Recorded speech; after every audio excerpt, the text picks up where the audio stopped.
Hi, I'm Stuart Muir. Welcome to Higher Ground, the only show dedicated to finding common ground in the contentious debate over BC's natural resources. As we reported last month, newly released stats from the provincial government show that BC's natural resource sector grew more than any other industry in 2013. According to the 2014 Financial and Economic Review, natural resource GDP grew by 4.6%, making it the #1 growth sector ahead of finance, real estate, and trade. Since then, we've seen stories in the media touting high-tech and even service as the top growing sectors in the province.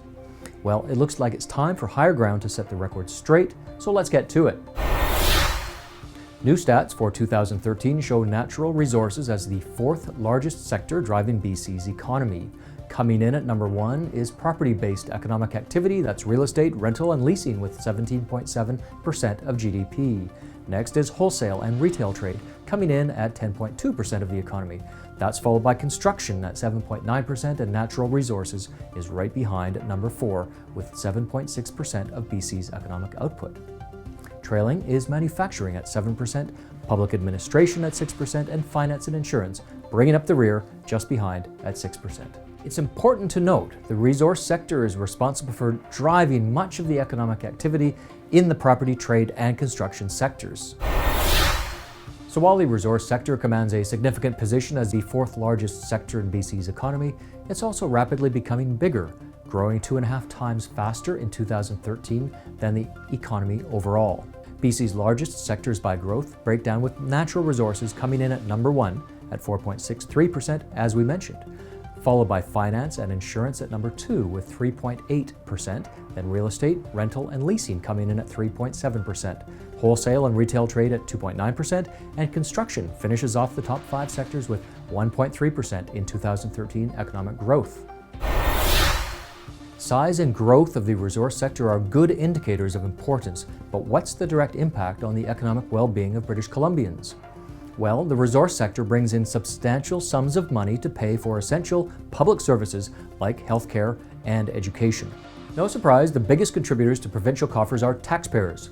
In 2013, British Columbians shelled out $6.8 billion in personal income tax and $5.5 billion in provincial sales tax. What may surprise you is that natural resources are the 3rd top contributor to provincial revenues.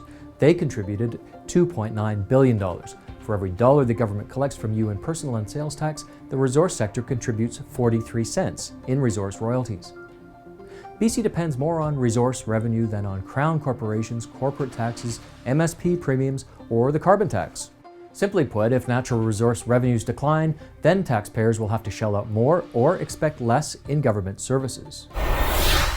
Last week, we shared with you our internal communications research outlining British Columbians' attitudes and opinions on resources. We showed you 61% of all British Columbians fall between paver and suspicious, meaning they support the natural resource industries.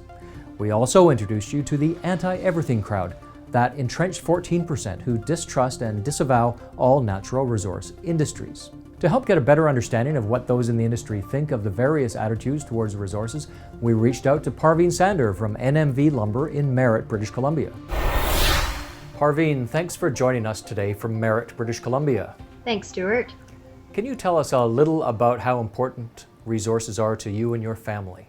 Oh, well, very important. Obviously, I work for the family business, so this is our livelihood, and also helps support not only us, but all the other employees and their families. Can you tell me a little more about the lumber operation, the forestry, and the mill, and how it works? We are a lumber remanufacturing plant, so what we do is we plane rough lumber into various sizes and dimensions and repackage and send it out. So how we're distinct from a sawmill is that we actually don't process logs on our site. Now, clearly you understand resources, and obviously Merrit is a resource town. When new projects are proposed, do you think that the ensuing public debate that we see tends to be too extreme? One way, the other way? Yes, it often becomes an all or nothing conversation, and unfortunately trying to find a nice middle ground so that everyone can have their needs met gets lost in amongst the extremes of the issues. Do you think there are people out there who are just absolutely against everything?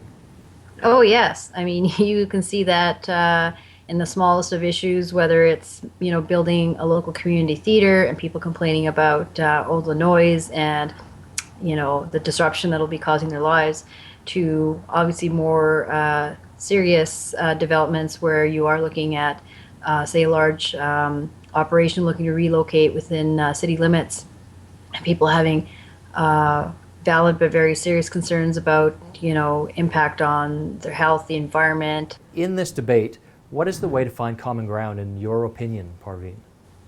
I think, first of all, we have to recognize that all the stakeholders that are involved in these issues are not the enemy. So, when we think of the government, it's not the enemy. When we think of large corporations, they're not the enemy. When we think of First Nations, they're not the enemy. And even the environmentalists, they're not the enemy. And now it's time for Speak Up, your chance to tell us how the resource industry benefits you, your family, and your community. Call us toll-free at 1-844-332-5012 and leave a voicemail that we might use on air, or give us your contact information and we'll reach out to you and give you a chance to speak out on next week's Higher Ground. And that's it for Higher Ground this week. Make sure you visit our website at resourceworks.com, sign up for our newsletter, and don't forget to like us on Facebook and follow us on Twitter. For ResourceWorks, I'm Stuart Muir.